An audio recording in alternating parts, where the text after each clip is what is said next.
ਕੌਮੀ ਇਨਸਾਫ ਮੋਰਚੇ ਵੱਲੋਂ ਕੀਤੀ ਗਈ ਅਹਿਮ ਪ੍ਰੈਸ ਕਾਨਫਰੰਸ।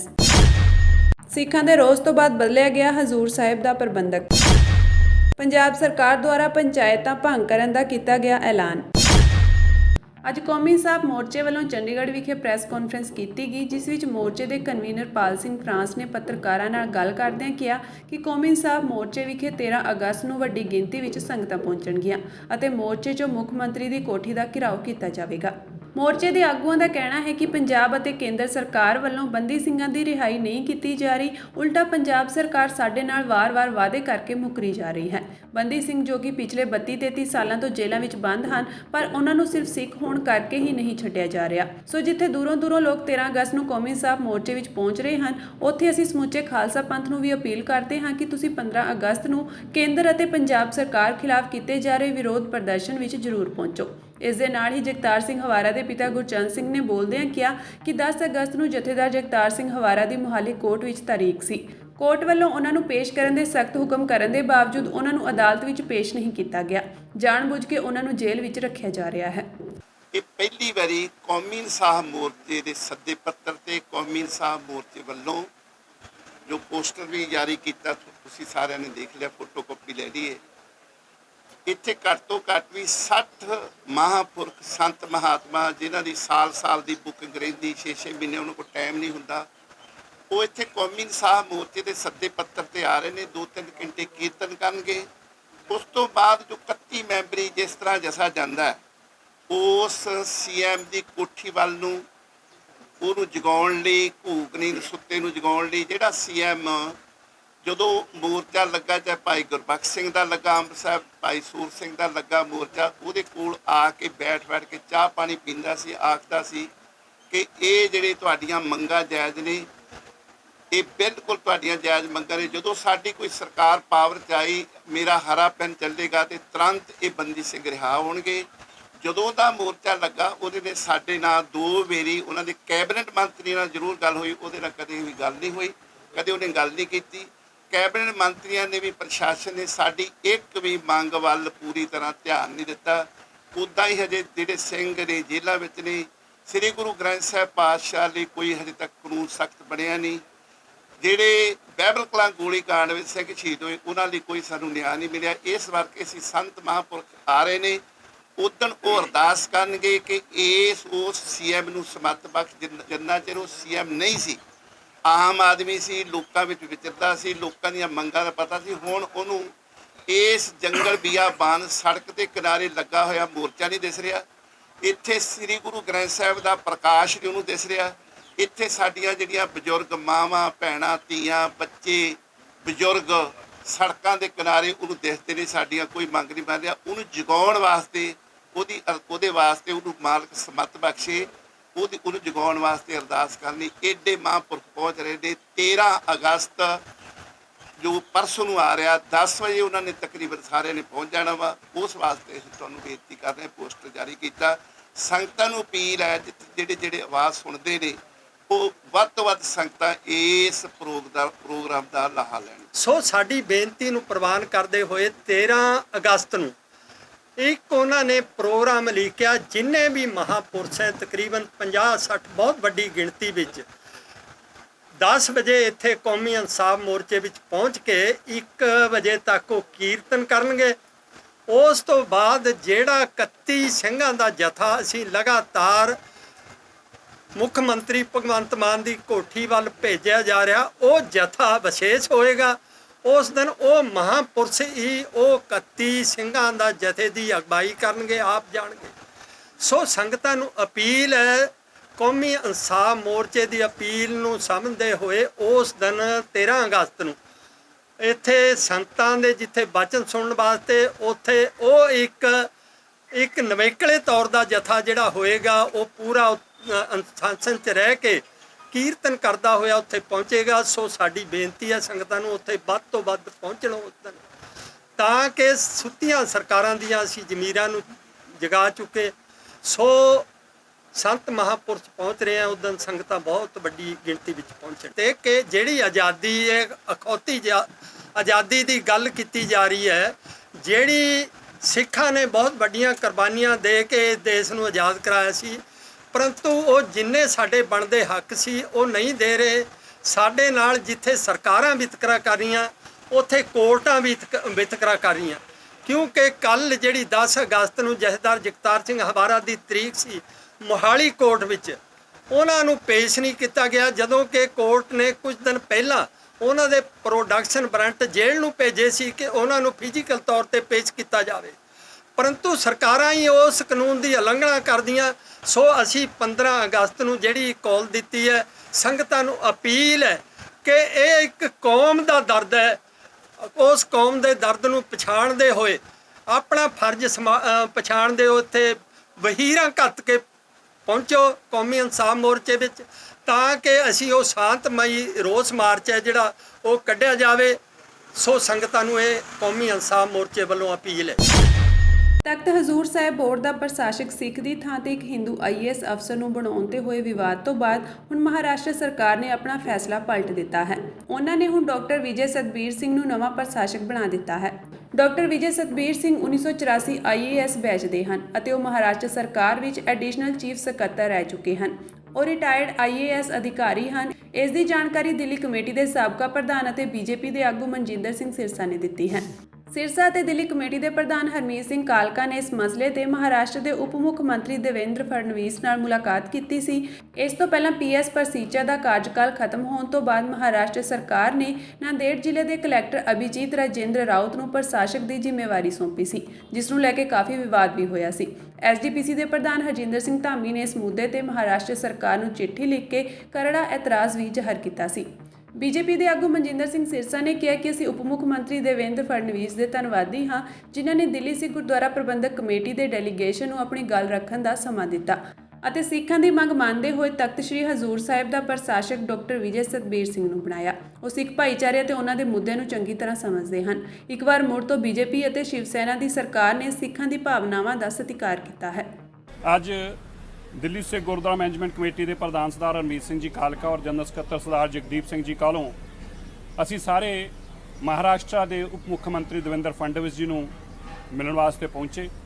ਜਿਹੜਾ ਪਵਿੱਤਰ ਗੁਰੂ ਘਰ ਗੁਰਦੁਆਰਾ ਨਾਂਦੇੜ ਸਾਹਿਬ ਦੇ ਬੋਰਡ ਦਾ ਇਸ਼ੂ ਚੱਲ ਰਿਹਾ ਸੀ, ਜਿਹੜਾ ਲੋਕਲ ਡਿਪਟੀ ਕਮਿਸ਼ਨਰ ਨੂੰ ਉਸ ਦਾ ਐਡਮਿਨਿਸਟ੍ਰੇਟਰ ਦੇ ਤੌਰ ਤੇ ਚਾਰਜ ਦਿੱਤਾ ਗਿਆ ਸੀਗਾ, ਉਹਨਾਂ ਨੂੰ ਜਦੋਂ ਅਸੀਂ ਸਾਰੀ ਗੱਲ ਦੱਸੀ ਉਹਨਾਂ ਨੇ ਤੁਰੰਤ ਫੈਸਲਾ ਲਿਆ ਔਰ ਇਮੀਡੀਏਟਲੀ ਸਰਦਾਰ ਵਿਜੇ ਸਤਬੀਰ ਸਿੰਘ एक गुरसिख ਨੂੰ ਇਮੀਡੀਏਟਲੀ ਉਸ ਦਾ ਚਾਰਜ ਸੌਂਪਣ ਦਾ ਫੈਸਲਾ ਲਿਆ ਗਿਆ। ਉਹਨਾਂ ਨੇ ਕਿਹਾ ਕਿ ਇੱਕ ਟੈਂਪਰੇਰੀ ਅਰੇਂਜਮੈਂਟ ਦੇ ਤਹਿਤ ਬਹੁਤ ਸਾਲਾਂ ਤੋਂ ਪਹਿਲਾਂ ਤੋਂ ਇੱਕ ਚੱਲਦਾ ਆ ਰਿਹਾ ਸੀਗਾ ਕਿ ਜਦੋਂ ਵੀ ਵਿੱਚ ਗੈਪ ਹੁੰਦਾ ਸੀ ਪੀਰੀਅਡ, ਜਦੋਂ ਟਰਮ ਖਤਮ ਹੁੰਦੀ ਸੀ, ਉਹ ਤੋਂ ਬਾਅਦ ਲੋਕਲ ਡਿਪਟੀ ਕਮਿਸ਼ਨਰ ਹੀ ਚਾਰਜ ਦੇਖਦਾ ਸੀ। ਪਰ ਮੈਂ ਇਹਦੀ ਸੈਂਸਿਟੀਵਿਟੀ ਨੂੰ ਸਮਝਦਾ ਹਾਂ। ਕਿਸੇ ਵੀ ਸੂਰਤ ਅੰਦਰ ਮਹਾਰਾਸ਼ਟਰ ਦੀ ਸਰਕਾਰ ਕਿਸੇ ਵੀ ਸਿੱਖ ਦੀ ਇੱਕ ਵੀ ਭਾਵਨਾ ਨੂੰ ਆਹਤ ਨਹੀਂ ਹੋਣ ਦਊਗੀ। ਅਸੀਂ तुरंत ही इमीडिएटली अज तो ही राइट वे उस वे उन्होंने गल करके तो फैसला लिया कि हुण तो ही ऑर्डर लागू होएगा और अज तो ही विजय सतबीर सिंह जो कि एक सीनियर IAS ऑफिसर रिटायर्ड ने और गुरसिख ने उन्होंने ये जिम्मेवारी दी जाऊगी। सो मैं धन्यवाद करदा, सारी कौम का भी धन्यवाद करदा जिन्हों ने साथ दिता। 2024 ਦੀਆਂ ਲੋਕ ਸਭਾ ਚੋਣਾਂ ਤੋਂ ਪਹਿਲਾਂ ਪੰਜਾਬ ਵਿੱਚ ਸਿਆਸਤ ਦਾ ਸੈਮੀਫਾਈਨਲ ਰਾਊਂਡ ਹੋਣ ਜਾ ਰਿਹਾ ਹੈ। ਪੰਜਾਬ ਸਰਕਾਰ ਨੇ ਪੰਚਾਇਤਾਂ ਨੂੰ ਭੰਗ ਕਰਨ ਦਾ ਫੈਸਲਾ ਕਰ ਦਿੱਤਾ ਹੈ ਅਤੇ ਜਲਦ ਹੀ ਚੋਣਾਂ ਦਾ ਐਲਾਨ ਹੋ ਸਕਦਾ ਹੈ। ਇਸ ਤੋਂ ਇਲਾਵਾ ਗ੍ਰਾਮ ਪੰਚਾਇਤ ਅਤੇ ਪੰਚਾਇਤ ਸਮਿਤੀਆਂ ਨੂੰ ਵੀ ਭੰਗ ਕਰ ਦਿੱਤਾ ਗਿਆ ਹੈ। ਇਸ ਦਾ ਨੋਟੀਫਿਕੇਸ਼ਨ ਵੀ ਸਰਕਾਰ ਵੱਲੋਂ ਜਾਰੀ ਕੀਤਾ ਗਿਆ ਹੈ। ਨੋਟੀਫਿਕੇਸ਼ਨ ਮੁਤਾਬਕ ਪੰਚਾਇਤ ਸਮਿਤੀਆਂ ਅਤੇ ਜ਼ਿਲ੍ਹਾ ਪ੍ਰੀਸ਼ਦਾਂ ਦੀਆਂ ਚੋਣਾਂ 25 ਨਵੰਬਰ 2023 ਤੋਂ ਪਹਿਲਾਂ ਹੋ ਸਕਦੀਆਂ ਹਨ, ਜਦਕਿ ਗ੍ਰਾਮ ਪੰਚਾਇਤਾਂ ਦੀਆਂ ਚੋਣਾਂ 31 ਦਸੰਬਰ 2023 ਤੋਂ ਪਹਿਲਾਂ ਕਰਵਾਈਆਂ ਜਾਣਗੀਆਂ। ਸਰਕਾਰ ਨੇ ਨੋਟੀਫਿਕੇਸ਼ਨ ਜਾਰੀ ਕਰਕੇ ਕਿਹਾ ਹੈ ਕਿ ਚੋਣਾਂ ਤੋਂ ਪਹਿਲਾਂ ਪਿੰਡਾਂ ਦੇ ਵਿਕਾਸ ਕੰਮਾਂ ਤੇ ਨਜ਼ਰ ਰੱਖਣ ਦੇ ਲਈ ਪ੍ਰਸ਼ਾਸਨਿਕ ਅਧਿਕਾਰੀਆਂ ਦੀ ਨਿਯੁਕਤੀ ਕੀਤੀ ਜਾਵੇਗੀ। ਪੰਜਾਬ ਸਰਕਾਰ ਵੱਲੋਂ ਇਹ ਫੈਸਲਾ ਪੰਜਾਬ ਪੰਚਾਇਤ ਰਾਜ ਐਕਟ 1994 ਅਧੀਨ ਲਿਆ ਗਿਆ ਹੈ। ਪੰਜਾਬ ਵਿੱਚ 13,241 ਗ੍ਰਾਮ ਪੰਚਾਇਤਾਂ, 153 ਬਲਾਕ ਸਮਿਤੀਆਂ, 23 ਜ਼ਿਲ੍ਹਾ ਪ੍ਰੀਸ਼ਦ ਹਨ। ਪੇਂਡੂ ਵਿਕਾਸ ਅਤੇ ਪੰਚਾਇਤ ਵਿਭਾਗ ਤੇ ਇਹਨਾਂ ਚੋਣਾਂ ਨੂੰ ਕਰਵਾਉਣ ਦੀ ਜ਼ਿੰਮੇਵਾਰੀ ਹੁੰਦੀ ਹੈ। ਪੇਂਡੂ ਪੱਧਰ ਤੇ ਹੋਣ ਵਾਲੀਆਂ ਪੰਚਾਇਤੀ ਚੋਣਾਂ ਲੋਕ ਰਾਜ ਦੀ ਸਭ ਤੋਂ ਹੇਠਲੀ ਅਤੇ ਮਜ਼ਬੂਤ ਨੀਂਹ ਹੁੰਦੀਆਂ ਹਨ, ਜਿਸ ਦੇ ਜ਼ਰੀਏ ਅਖੀਰਲੇ ਵਿਅਕਤੀ ਤੱਕ ਸਹੂਲਤਾਂ ਪਹੁੰਚਾਉਣ ਦੀ ਜ਼ਿੰਮੇਵਾਰੀ ਹੁੰਦੀ ਹੈ। ਪੰਜਾਬ ਵਿੱਚ ਲੋਕ ਸਭਾ ਚੋਣਾਂ ਤੋਂ ਠੀਕ ਪਹਿਲਾਂ ਮਾਨ ਸਰਕਾਰ ਨੇ ਇਹਨਾਂ ਚੋਣਾਂ ਨੂੰ ਕਰਵਾਉਣ ਦਾ ਐਲਾਨ ਕਰਕੇ ਵੱਡਾ ਦਾਅ ਖੇਡਿਆ ਹੈ। ਹਾਲਾਂਕਿ ਮੰਨਿਆ ਜਾਂਦਾ ਹੈ ਕਿ ਸਥਾਨਕ ਚੋਣਾਂ ਦਾ ਫਾਇਦਾ ਸੱਤਾਧਾਰੀ ਪਾਰਟੀ ਨੂੰ ਹੁੰਦਾ ਹੈ, ਪਰ ਪੰਜਾਬ ਵਿੱਚ ਜਿਸ ਤਰ੍ਹਾਂ ਦੇ ਸਿਆਸੀ ਹਾਲਾਤ ਹਨ, ਮੁਕਾਬਲਾ ਗਹਿ-ਗਜ ਹੋਵੇਗਾ, ਇਸ ਵਿੱਚ ਕੋਈ ਦੋ ਰਾਏ ਨਹੀਂ ਹੈ।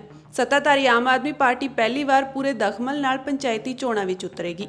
ਉਹਨਾਂ ਦੇ ਲਈ ਇਹ ਵੱਡਾ ਟੈਸਟ ਹੋਵੇਗਾ ਪੌਣੇ 2 ਸਾਲ ਵਿੱਚ ਕੀਤੇ ਕੰਮਾਂ ਦਾ।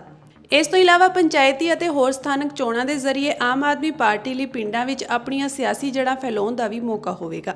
ਜੇਕਰ ਇਸ ਵਿੱਚ ਆਮ ਆਦਮੀ ਪਾਰਟੀ ਸਫਲ ਹੁੰਦੀ ਹੈ ਤਾਂ ਅਗਲੇ ਸਾਲ ਹੋਣ ਵਾਲੀਆਂ ਲੋਕ ਸਭਾ ਚੋਣਾਂ ਵਿੱਚ ਉਹ ਪੂਰੇ ਜੋਸ਼ ਨਾਲ ਉਤਰ ਸਕਦੀ ਹੈ।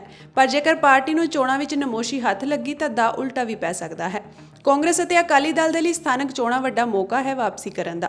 ਦੋਵੇਂ ਹੀ ਪਾਰਟੀਆਂ ਦੀਆਂ ਜੜ੍ਹਾਂ ਪਿੰਡਾਂ ਵਿੱਚ ਕਾਫੀ ਮਜ਼ਬੂਤ ਮੰਨੀਆਂ ਜਾਂਦੀਆਂ ਹਨ, ਖਾਸ ਕਰਕੇ ਅਕਾਲੀ ਦਲ ਜਿਸ ਨੂੰ ਪੇਂਡੂ ਪਾਰਟੀ ਦਾ ਟੈਗ ਮਿਲਿਆ ਹੋਇਆ ਹੈ। ਜੇਕਰ ਅਕਾਲੀ ਦਲ ਪੰਚਾਇਤਾਂ ਜ਼ਿਲ੍ਹਾ ਪ੍ਰੀਸ਼ਦ ਵਿੱਚ ਸ਼ਾਨਦਾਰ ਪ੍ਰਦਰਸ਼ਨ ਨਾਲ ਵਾਪਸੀ ਕਰਦੀ ਹੈ ਤਾਂ ਲੋਕ ਸਭਾ ਚੋਣਾਂ ਵਿੱਚ ਪਾਰਟੀ ਆਗੂਆਂ ਅਤੇ ਵਰਕਰਾਂ ਦਾ ਹੌਸਲਾ ਵਧੇਗਾ ਅਤੇ ਉਹ ਜੋਸ਼ ਨਾਲ ਮੈਦਾਨ ਵਿੱਚ ਉਤਰ ਸਕਦੇ ਹਨ। ਇਸੇ ਤਰ੍ਹਾਂ ਕਾਂਗਰਸ ਲਈ ਵੀ ਚੰਗਾ ਮੌਕਾ ਹੈ ਵਿਰੋਧੀ ਧਿਰ ਵਿੱਚ ਰਹਿੰਦੇ ਹੋਏ ਆਪਣੀ ਕਾਬਲੀਅਤ ਸਿੱਧ ਕਰਨ ਦਾ। ਜੇਕਰ ਕਾਂਗਰਸ ਪੰਚਾਇਤੀ ਚੋਣਾਂ ਵਿੱਚ ਚੰਗਾ ਕਰਦੀ ਹੈ ਤਾਂ ਉਹ ਲੋਕ ਸਭਾ ਚੋਣਾਂ ਵਿੱਚ ਮਜ਼ਬੂਤੀ ਨਾਲ ਤਾਂ ਉਤਰ ਸਕੇਗੀ, ਪਰ ਨਾਲ ਹੀ ਸੂਬੇ ਵਿੱਚ ਵੀ ਉਹ ਮਾਨ ਸਰਕਾਰ ਨੂੰ ਕਰੜੀ ਚੁਣੌਤੀ ਦੇ ਸਕੇਗੀ। ਬੀਜੇਪੀ ਨੂੰ ਹੁਣ ਤੱਕ ਸ਼ਹਿਰੀ ਪਾਰਟੀ ਦਾ ਦਰਜਾ ਸੀ, ਪਰ ਸੁਨੀਲ ਜਾਖੜ ਦੀ ਅਗਵਾਈ ਵਿੱਚ ਪਾਰਟੀ ਜਿਸ ਤਰ੍ਹਾਂ ਨਾਲ ਪੇਂਡੂ ਖੇਤਰ ਵਿੱਚ ਆਪਣੇ ਦਮ ਤੇ ਖੜੇ ਹੋਣ ਦੀ ਕੋਸ਼ਿਸ਼ ਕਰ ਰਹੀ ਹੈ, ਪੰਚਾਇਤੀ ਜ਼ਿਲ੍ਹਾ ਪ੍ਰੀਸ਼ਦ ਪੰਚਾਇਤ ਸਮਿਤੀਆਂ ਦੀਆਂ ਚੋਣਾਂ ਬੀਜੇਪੀ ਲਈ ਵੱਡਾ ਟੈਸਟ ਹੋਵੇਗਾ।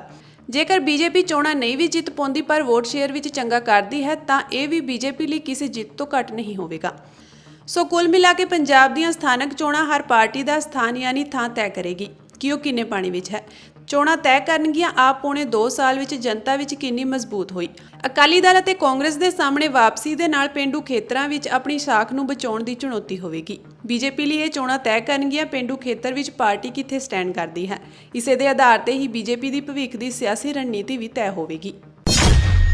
ਬੇਭਰੋਸਗੀ ਮਤੇ ਤੇ ਪ੍ਰਧਾਨ ਮੰਤਰੀ ਨਰਿੰਦਰ ਮੋਦੀ ਜਦੋਂ ਲੋਕ ਸਭਾ ਵਿੱਚ ਬੋਲਣ ਪਹੁੰਚੇ ਤਾਂ ਵਿਰੋਧੀ ਧਿਰਾਂ ਦਾ ਇੰਡੀਆ ਗੱਠਜੋੜ ਉਹਨਾਂ ਦੇ ਨਿਸ਼ਾਨੇ ਤੇ ਰਿਹਾ। ਖਾਸ ਕਰਕੇ ਕਾਂਗਰਸ ਨੂੰ ਉਹਨਾਂ ਨੇ ਜੰਮ ਕੇ ਨਿਸ਼ਾਨਾ ਲਗਾਇਆ।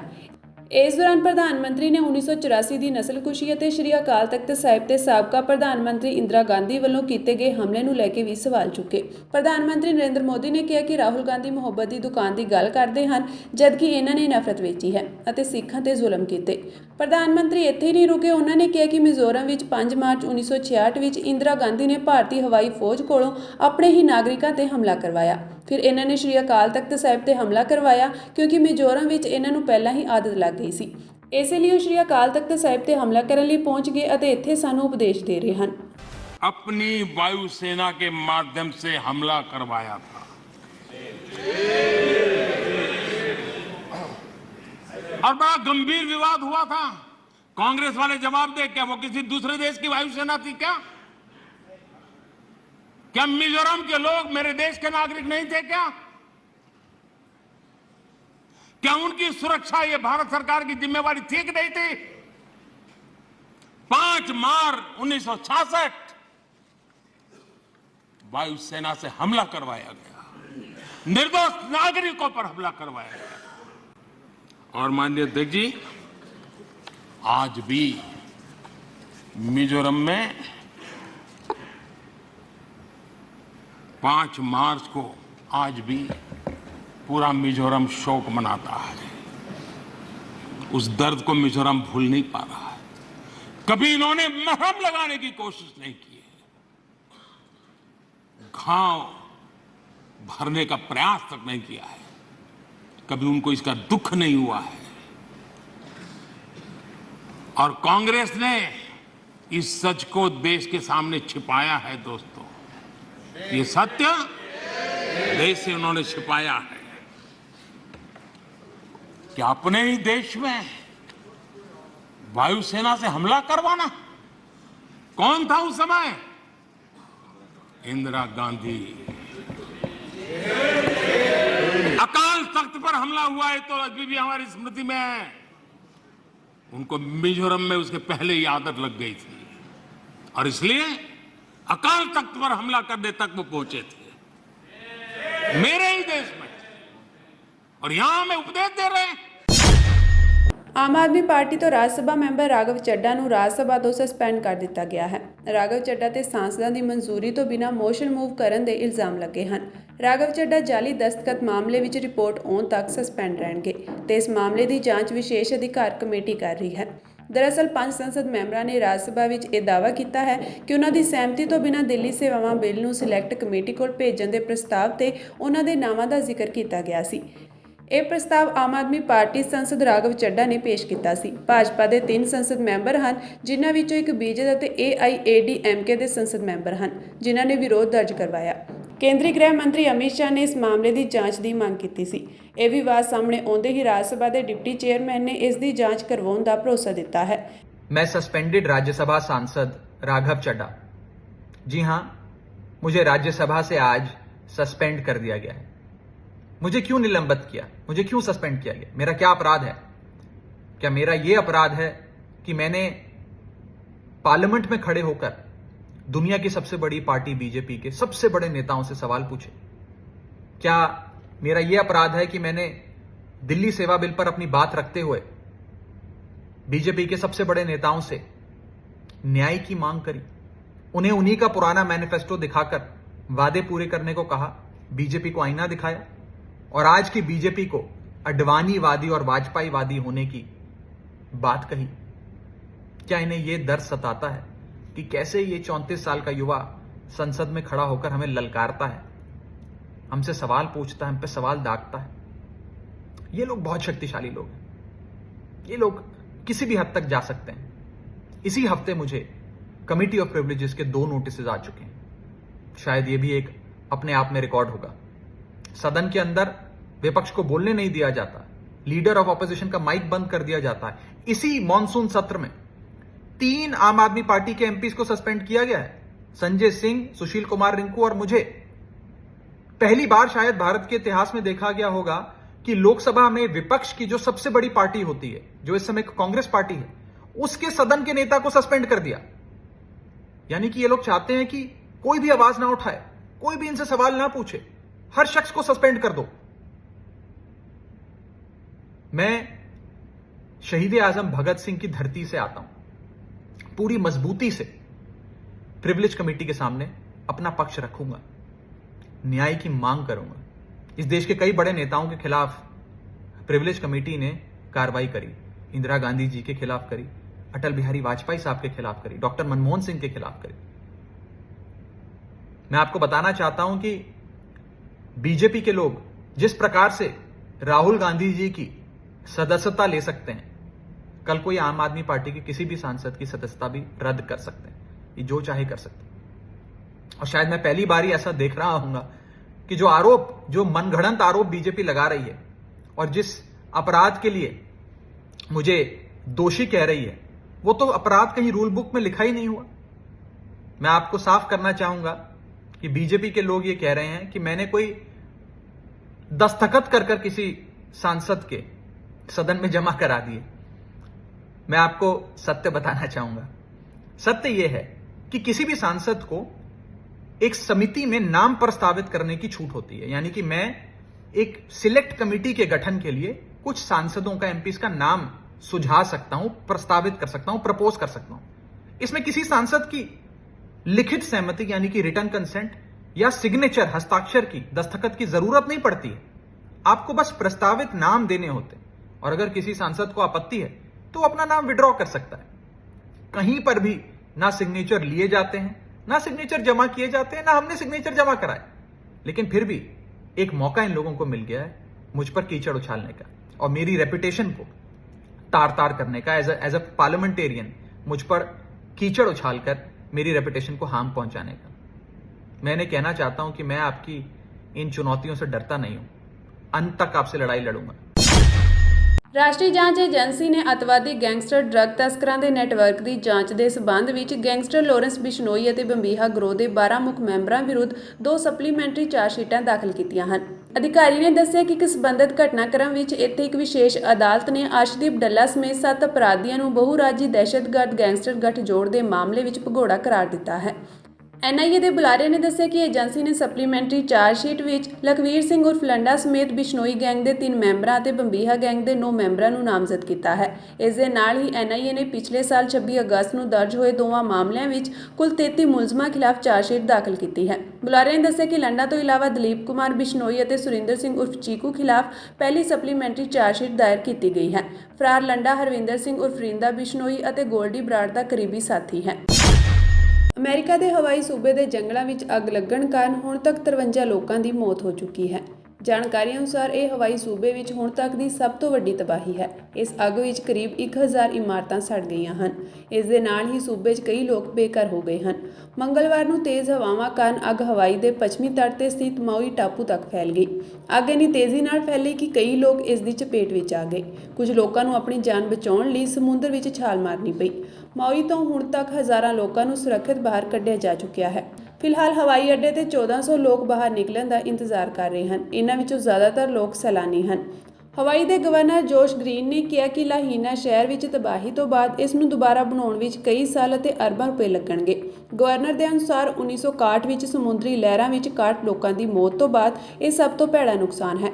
ਰਾਸ਼ਟਰਪਤੀ ਜੋ ਬਾਈਡਨ ਨੇ ਵੀਰਵਾਰ ਨੂੰ ਇਸ ਨੂੰ ਆਫਤ ਘੋਸ਼ਿਤ ਕੀਤਾ ਤੇ ਰਾਹਤ ਕਾਰਜਾਂ ਲਈ ਫੰਡ ਜਾਰੀ ਕੀਤੇ। ਅੱਜ ਸੰਸਦ ਵਿੱਚ TMC ਮੈਂਬਰ ਮਹੁਆ ਮੋਹਿਤਾ ਨੇ ਪ੍ਰਧਾਨ ਮੰਤਰੀ ਤੇ ਤੰਜ ਕੱਸਿਆ ਤੇ ਮਣੀਪੁਰ ਦੇ ਮੁੱਦੇ ਤੇ ਉਹਨਾਂ ਦੀ ਚੁੱਪ ਨੂੰ ਲੈ ਕੇ ਸਵਾਲ ਚੁੱਕੇ।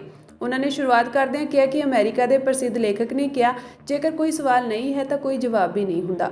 ਅਸੀਂ ਇੱਥੇ ਆਏ ਹਾਂ ਸਵਾਲ ਕਰਨ, ਪਰ ਇਹ ਚਾਹੁੰਦੇ ਹਨ ਕਿ ਤੁਸੀਂ ਅਜੇ ਚੁੱਪ ਰਹੋ। ਲੋਕਤੰਤਰ ਜਿੱਥੇ ਪ੍ਰਧਾਨ ਮੰਤਰੀ ਰਾਜਪਾਲ ਨੂੰ ਦੱਸਦੇ ਨੇ ਕਿ ਚੁੱਪ ਰਹੋ। ਅਸੀਂ ਜੋ ਕਿ ਸੰਸਦ ਮੈਂਬਰ ਚੁਣੇ ਗਏ ਹਾਂ, ਸਾਨੂੰ ਰੋਜ਼ਾਨਾ ਕਿਹਾ ਜਾਂਦਾ ਹੈ ਕਿ ਚੁੱਪ ਰਹੋ। ਇਹ ਚੁੱਪੀ ਨੂੰ ਤੋੜਨਾ ਪਵੇਗਾ। ਮਣੀਪੁਰ ਤੇ ਚੁੱਪੀ ਨੂੰ ਤੋੜਨਾ ਪਵੇਗਾ। ਇਹ ਤਾਂ ਹੁਣ ਜਿਵੇਂ ਮੁੱਦਾ ਹੀ ਬਣ ਗਿਆ ਹੈ ਕਿ ਸਾਨੂੰ ਸਾਰਿਆਂ ਨੂੰ ਚੁੱਪ ਹੀ ਰਹਿਣਾ ਹੋਵੇਗਾ। ਤੇ ਹੁਣ ਦੱਸਿਆ ਜਾਂਦਾ ਹੈ ਕਿ ਭਾਜਪਾ ਦੀ ਮਾਸਟਰ ਰਣਨੀਤੀ ਇਹ ਹੈ ਕਿ ਪ੍ਰਧਾਨ ਮੰਤਰੀ ਸੰਸਦ ਵਿੱਚ ਹਾਜ਼ਰ ਹੀ ਨਹੀਂ ਹੁੰਦੇ। ਉਹ ਥੋੜੀ ਹੁਣ ਤੁਹਾਨੂੰ ਬੈਠ ਕੇ ਸੁਣਨਗੇ, ਉਹ ਤਾਂ ਅਖੀਰਲੇ ਦਿਨ ਆਉਣਗੇ ਤੇ ਬਸ ਸਭ ਦੀਆਂ ਧੱਜੀਆਂ ਉਡਾ ਕੇ ਚਲੇ ਜਾਣਗੇ। ਠੀਕ ਹੈ, ਅਸੀਂ ਇਸੇ ਗੱਲ ਦੀ ਤਾਂ ਉਡੀਕ ਕਰ ਰਹੇ ਹਾਂ। ਮੈਨੂੰ ਸਮਝ ਨਹੀਂ ਆਉਂਦਾ ਕਿ ਜ਼ਿਆਦਾ ਸ਼ਰਮਨਾਕ ਕੀ ਹੈ, ਪ੍ਰਧਾਨ ਮੰਤਰੀ ਦਾ ਸੰਸਦ ਵਿੱਚ ਨਾ ਆਉਣਾ ਜਾਂ ਮਣੀਪੁਰ ਉੱਤੇ ਨਾ ਬੋਲਣਾ, ਜਾਂ ਫਿਰ ਮਣੀਪੁਰ ਨਾ ਜਾਣਾ ਤੇ ਯਕੀਨੀ ਬਣਾਉਣਾ ਕਿ ਉੱਥੇ ਸ਼ਾਂਤੀ ਬਹਾਲ ਹੋ ਚੁੱਕੀ ਹੈ। ਮਣੀਪੁਰ ਦਾ ਮਾਮਲਾ ਚੁੱਪੀ ਵਿੱਚ ਟਾਲ ਦਿੱਤਾ ਗਿਆ। ਮੈਂ ਇਸ ਨੂੰ ਉਜਾਗਰ ਕਰਾਂਗੀ ਜਿੰਨਾ ਕਰ ਸਕਦੀ ਹਾਂ। ਸਿਰਫ ਮਣੀਪੁਰੀ ਕਿਉਂ, ਪੱਛਮੀ ਬੰਗਾਲ, ਛੱਤੀਸਗੜ੍ਹ, ਰਾਜਸਥਾਨ 'ਚ ਕਤਲ ਤੇ ਬਲਾਤਕਾਰ ਹੋ ਰਹੇ ਹਨ। ਇਹ ਸਭ ਬਾਰੇ ਕੌਣ ਬੋਲੇਗਾ, ਕੌਣ ਸੋਚੇਗਾ? ਹਰਿਆਣਾ 'ਚ ਹੋਈ ਹਿੰਸਾ ਬਾਰੇ ਮੈਂ ਸਦਨ 'ਚ ਦੱਸਣਾ ਚਾਹੁੰਦੀ ਹਾਂ ਕਿ ਮਣੀਪੁਰ ਦੀ ਘਟਨਾ ਵਾਕ ਹੈ। ਉਹ ਇੱਕ ਨਫ਼ਰਤ ਨਾਲ ਭਰਿਆ ਅਪਰਾਧ ਹੈ, ਇੱਕ ਖਾਸ ਭਾਈਚਾਰੇ ਦੇ ਖਿਲਾਫ। ਜਿੱਥੇ ਪੁਲਿਸ ਅਧਿਕਾਰੀ ਇੱਕ ਭਾਈਚਾਰੇ ਦੇ ਹਨ, ਜਿਸ ਦਾ ਬਲਾਤਕਾਰ ਹੋਇਆ ਉਹ ਵੱਖ ਭਾਈਚਾਰੇ ਦੇ ਸਨ ਤੇ ਹੁਣ ਉਹਨਾਂ ਨੂੰ ਇਨਸਾਫ ਲੈਣ ਤੋਂ ਰੋਕਿਆ ਜਾ ਰਿਹਾ ਹੈ। ਹੁਣ ਮਣੀਪੁਰ ਦੋ ਭਾਈਚਾਰਿਆਂ ਵਿੱਚ ਵੰਡਿਆ ਜਾ ਚੁੱਕਾ ਹੈ ਅਤੇ ਇੱਕ ਜੰਗ ਸ਼ੁਰੂ ਹੋ ਚੁੱਕੀ ਹੈ ਜੋ ਸ਼ਾਇਦ ਹੀ ਭਾਰਤ ਦੇ ਕਿਸੇ ਕੋਨੇ ਵਿੱਚ ਦੇਖੀ ਗਈ ਹੋਵੇਗੀ। 6000 FIRs, ਉਹ ਵੀ ਪਿਛਲੇ 3 ਮਹੀਨਿਆਂ 'ਚ। ਮੈਨੂੰ ਦੱਸੋ ਕਿ ਸੂਬੇ ਨੇ ਇਹ ਵੇਖਿਆ ਹੈ। 60000 ਲੋਕ ਲਗਭਗ ਖਤਮ ਹੋਣ ਦੀ ਕਗਾਰ ਤੇ ਹਨ, ਜੋ ਕਿ ਸੂਬੇ ਦਾ 2% ਹਿੱਸਾ ਸੀ।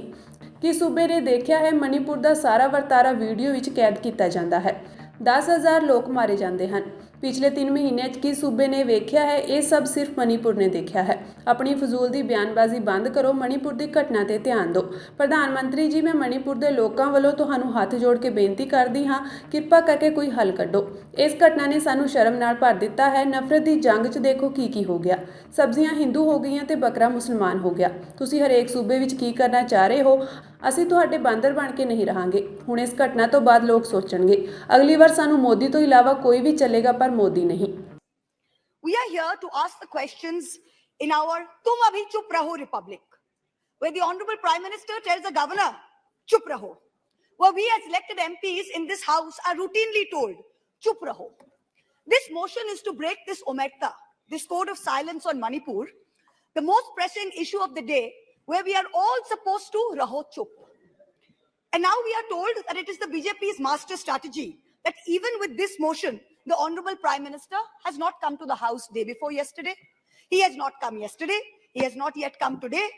वो थोड़ी ना बैठकर आपकी सुनेंगे, वो तो लास्ट दिन आएंगे और बस अब सबकी धज्जियां उड़ा के जाएंगे. Fine, we are waiting. No problem. I don't know what is more unfortunate, that our Honorable Prime Minister refuses to come to this House, of which he is an elected member, to answer us on Manipur, or that he refuses to go to Manipur to reassure the vulnerable, petrified people that peace and reconciliation are his mission. Which is it, sir? This is not just a no confidence in government motion. This is a have confidence in India motion. Most no confidence motions are negative motions, moved with at least a moderate probability of bringing down the government of the day. We know that's not even a possibility. We don't have the numbers. We know that. Many of my friends on the treasury benches, allies, the BJD, the YSR, have mocked us, saying, you can't bring down the government. It is doomed to fail. But we as India are perhaps the first bloc that has been forced to move a motion not to bring down anything, but to resurrect something, to resurrect India's founding principles of equality and secularism, which this government has buried 6 feet under, to resurrect the right to express ourselves in a democratic framework, which you label as high treason, to resurrect the right of a non-homogeneous, diverse people to exist within a union of state, which your government insists on dividing into us and them. Make no mistake, ladies and gentlemen, this motion is not meant to succeed in this house, but the larger motion, the have confidence in India motion must succeed. And it will, when the people of India have their say soon. And it's for this reason I stand before you today. The Manipur issue is mired in silence and in the government's whataboutery and false equivalences. I will point these out as best as I can. The treasury bunches have made vitriolic comments on why only Manipur. What about the instances of rape and murder in Rajasthan, in Chhattisgarh, in West Bengal? We in turn have felt compelled to ask, what about the violence in Haryana? I want to tell this house that Manipur is different, and I will tell you why. The issue in Manipur is of a hate crime against a particular community where it is understood that police personnel of one community, possibly the same community as the chief minister, handed over women of another community to be raped and pillaged by a mob and made every attempt to prevent those women from seeking justice. The issue is that 2 communities today in Manipur have been pitted against each other in an atmosphere of civil war, of ethnic violence that has rarely been seen in India in the past few decades. 6,500 FIRs in 3 months. Which state has seen this? 4,000 houses, 4,000 houses destroyed in 3 months. Which state has seen this? 60,000 people displaced, 2% of the state's population. Which state outside of wartime or natural calamity has seen this? 150 people dead in 3 months. Which state has seen this? 300 places of worship destroyed. Which state has seen this? An armed standoff between the Manipur state police and the Assam Rifles captured on video. One controlled by the Minister of Home Affairs, other controlled by the state police. Which state has seen this? 5,000 firearms and 6 lakh bullets looted from police stations by mobs. Which state has seen this? 2 ethnic groups armed to the teeth, a buffer zone between where hill cannot go to valley and valley cannot go to hill. Which state has seen this? The chief supporter supports one group, accuses the other of being drug runners. In truth, over 15,000 acres of poppy have increased in cultivation in the past 5 years. 250 square kilometers of forest land has reduced under this chief minister's watch. Which state has seen this? Only Manipur, no other state, only Manipur. So stop your whataboutery, stop your false equivalences, address the problem, Honorable Prime Minister. We haven't heard of one change in the police force. We have not heard of one change in the government. We have not heard of one person taking responsibility. As a government in the center, which is also ruling the state of Manipur, this is your biggest failure of the double-engine Sarkar. So let us not insult other states by saying, what about Rajasthan? What about Haryana? What about Chhattisgarh? Manipur is a tacitly approved hate crime. Make no mistake, this is civil war. These are crimes against humanity. The harsh reality is while this government may have built infrastructure, it has destroyed institutions. And I will be doing an injustice to my role in parliament if I don't call this out. In Manipur, the BJP's majoritarian bravado is destroying a state and tearing apart its people. I don't want to make this about politics. But Honorable Prime Minister, if you're listening, I beg you on behalf of the people of Manipur, change the administration. Allow all parties to work together to mediate a truce. Otherwise, even after your term ends, India will echo in one voice as to what went so terribly wrong in Manipur with such terrible consequences for our country. जिस पापी को गुण नहीं गोत्र प्यारा है, समझो उसने ही हमें यहाँ मारा है.